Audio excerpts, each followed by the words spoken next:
What's up guys? It's Amy and welcome back to my channel. For today's video guys, isi-share ko naman sa inyo kung paano ako gumagawa ng thumbnail. Importante guys na meron tayong maganda, attractive at kaakit-akit na thumbnail. May video akong ginawa kung paano makakapag-upload ng mga personalized thumbnail. Kung gusto niyo panoorin, i-leave ko yung link sa description box. Papakita ko sa inyo kung ano yung mga applications na dinownload ko para makapag-create ako ng thumbnail. So if you wanna know more about it, please keep on watching!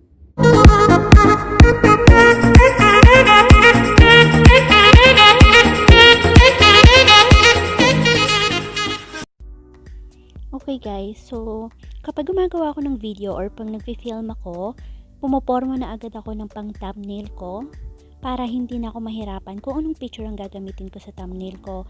So usually ginagawa ko is pinopost ko lang siya tapos ini-screenshot ko. So popost lang ako ng ilang post tapos pipili na lang ako kung ano yung mas nagustuhan ko. Usually ginagawa ko to before ako magsimula nung mismong content ko or after ng content ko.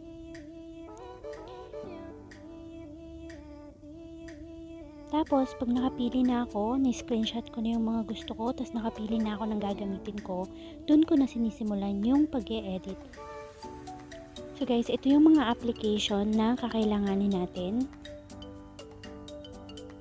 Yung mga yan. Uunahin lang natin yung PixArt. Dito ko ginagawa yung pag-cut out sa picture.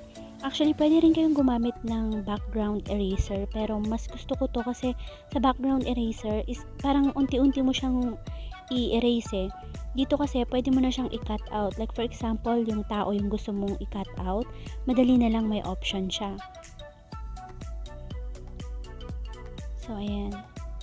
Ngayon, habang nagka-cut out ako, hindi may iwasan na may mga parts na hindi naman kasali or may mga parts na nawawala. So, may option naman dyan para restore or erase mo siya. So, aayusin lang natin siya ng very light. Tatanggalin lang natin yung mga sobra-sobra. Tapos, i-restore lang natin yung mga hindi nasama dun sa pag-cut out.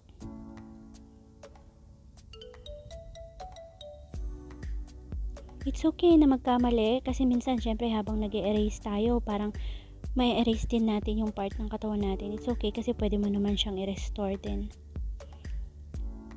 Pag okay na siya, after that, i-click mo lang yung save.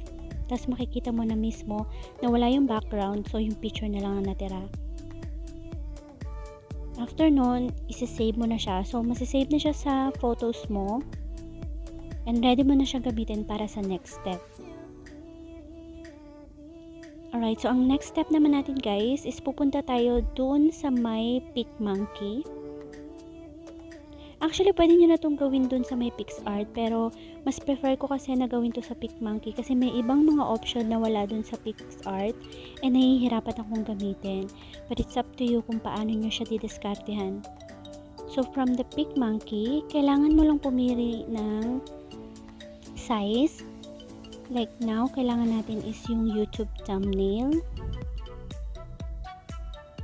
Make sure na ito ang gagamitin yung size guys kasi kapag hindi siya tatanggapin dun sa YouTube ang studio app kasi minsan malaki or maliit yung thumbnail natin. And then pili lang kayo ng background, ng color. Make sure na ang pipiliin yung background color is hindi yung kakulay ng damit nyo or ng kung anong color na gagamitin nyo sa mga captions nyo. And tip lang guys, every time maglalagay kayo ng picture, pwede nyo siya or kailangan nyo siyang ilagay sa may right side. Kasi nandito yung timestamp, diba? Yung time ng kung ilang minuto yung videos natin. So kung ilalagay nyo dyan yung letters or yung caption, medyo matatabunan siya. So I suggest ilalagay nyo yung picture nyo sa may right side. So after nun, nailagay ko na yung picture, isi-save ko lang ulit siya sa photos ko.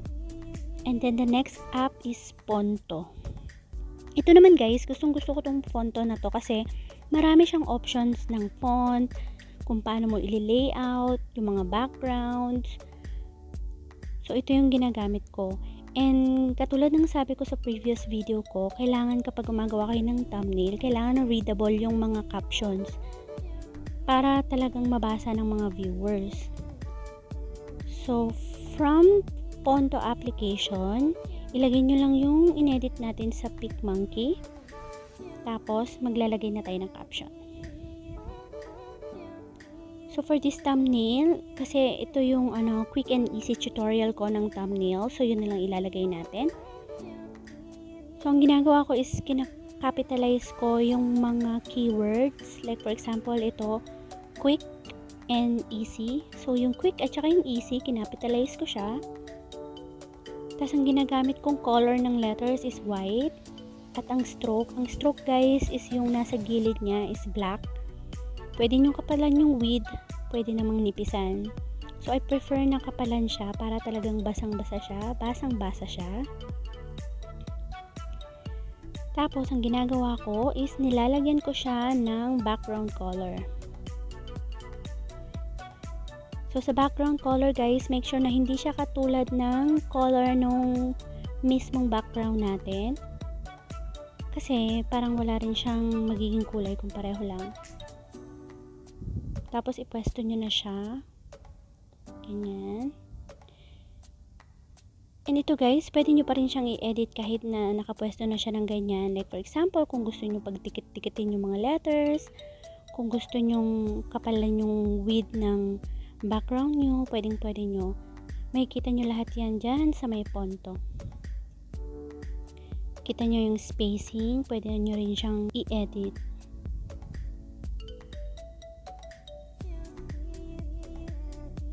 Yan.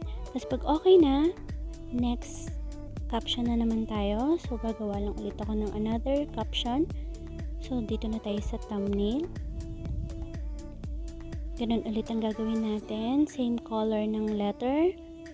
Same color ng stroke. Tapos, lalakihan ko lang siya para nababasa talaga na about sa thumbnail yung video ko.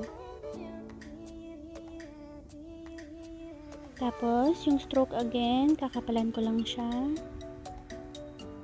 And then, yung background guys, make sure na ibang kulay naman yung gagamitin mo. Yung ginamit natin kanina sa unang caption is light pink. Now, gagamit naman ako ng yellow background. Tapos, pwede na ulit natin siyang ipwesto.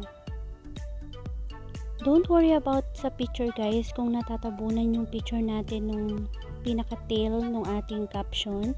That's okay kasi mamaya may gagawin tayo para mawala yun. And then the next caption is tutorial.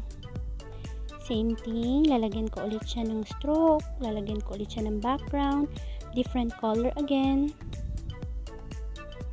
Tapos, iaayos ko yung spacing niya, kung gusto ko pa siyang pag-iwahiwalayin.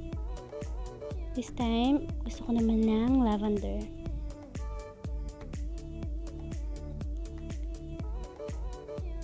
Yan, yung spacing niya, medyo paglalayo-layuin ko yung mga letters.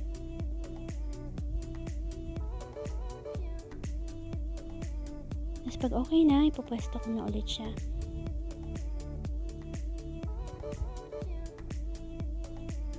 Yan.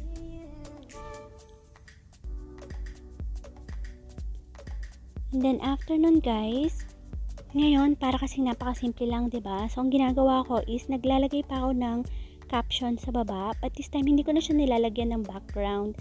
Like for example, ito, quick and easy thumbnail tutorial. So parang gusto ko pa siyang lagyan ng parang pa-effect pa na caption. So lalagyan ko siya ng do's and don'ts on making custom thumbnail.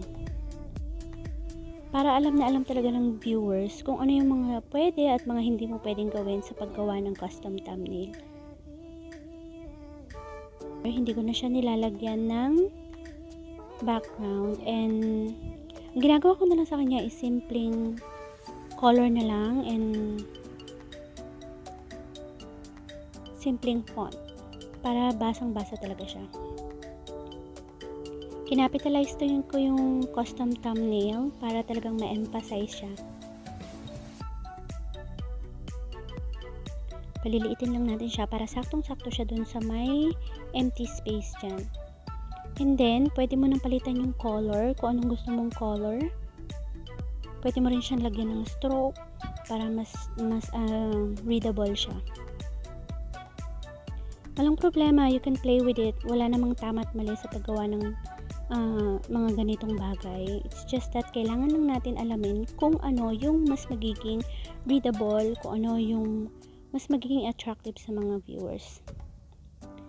And then after nun, kapag feeling mo okay na and satisfied ka na, then okay na siya. Ayan. Lagyan lang natin ng exclamation point para talagang diin na diin siya. Alright. So, ayan. Meron ka ng caption. So, isi-save mo lang siya ulit sa photos mo. After mo siyang i-save, katulad ng sinabi ko kanina, diba na natatabunan yung picture natin ng mga tail nung mga caption. Don't worry, balik ka lang sa PicMonkey. Tapos, kuhanin mo ulit yung picture na inedit mo sa Ponto.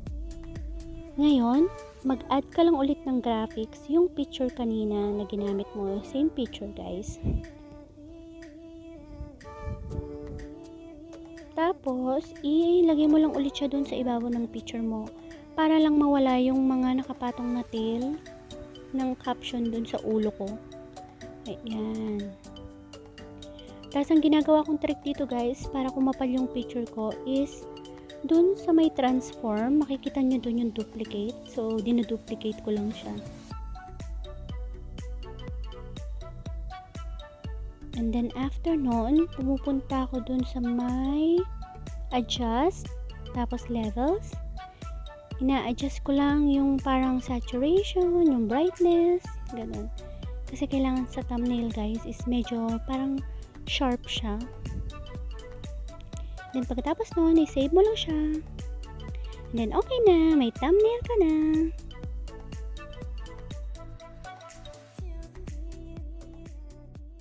And yun na yung video natin, guys. Sana may natutunan kayo and I hope you enjoyed this video. And if you did, please don't forget to give this video a big thumbs up, share, and subscribe. Magkita-kita tayo sa susunod kong video. Huwag kang lilimutan, we only have one life, one chance. So love what you do and do what you love. Bye!